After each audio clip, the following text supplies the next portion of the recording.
Nous avons entendu beaucoup de clients des professions juridiques et notamment des avocats, des associations de consommateurs, des chefs d'entreprise. Nous avons lu les contributions sur le site, reçu des correspondances nombreuses faisant part d'anecdotes personnelles, des gens qui nous écrivaient. Et nous avons constaté que les avocats souffraient aux yeux des clients d'une certaine opacité. À tort, les clients considèrent, semble-t-il, que la déontologie est plus une protection de l'avocat que du client, alors que la déontologie est là pour protéger le client et ses intérêts.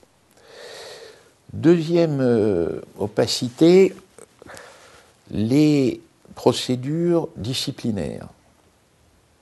Il semble que les clients aient aussi l'impression que les procédures disciplinaires permettent aux avocats, comme leur déontologie, au fond, de régler leurs affaires entre eux. Troisième motif d'insatisfaction des clients, l'imprévisibilité des honoraires.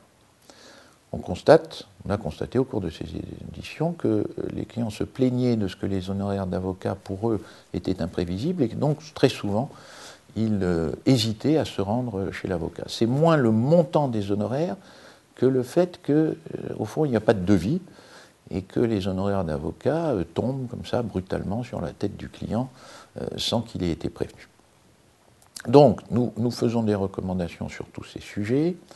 Premièrement, nous recommandons que les honoraires d'avocat soient plus prévisibles et fassent l'objet, lorsque cela est possible, le plus souvent possible, de conventions d'honoraires entre le client et l'avocat, pour que le client puisse déterminer ce que ça va lui coûter.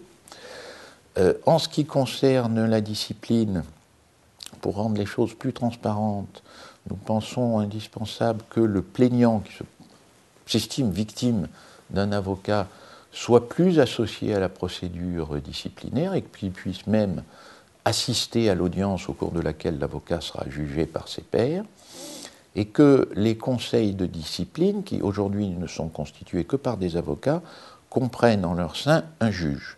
De même, au niveau de la cour d'appel, il nous est apparu utile de recommander qu'un avocat siège à côté des juges et qu'ainsi, en matière disciplinaire, il y ait un échevinage entre les avocats et les magistrats, ce qui permettra d'éclairer les uns et les autres et de donner une plus grande impression d'impartialité aux clients.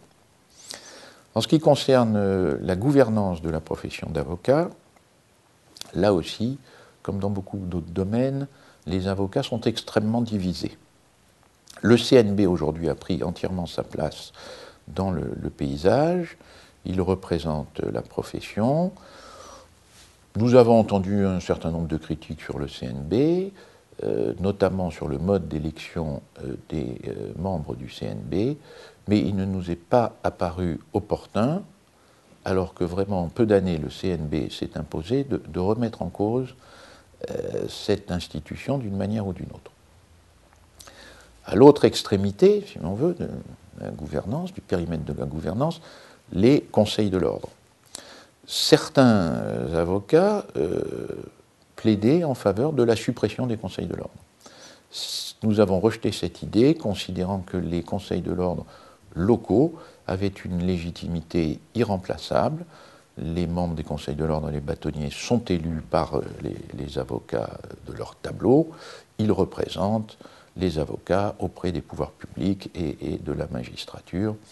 Et donc nous avons pensé qu'il ne fallait pas y toucher. Mais en même temps, nous avons pensé qu'il fallait renforcer le pouvoir des institutions ordinales, et c'est pourquoi nous avons, pour mutualiser notamment les moyens, recommandé la création de conseils barreaux auprès des cours d'appel.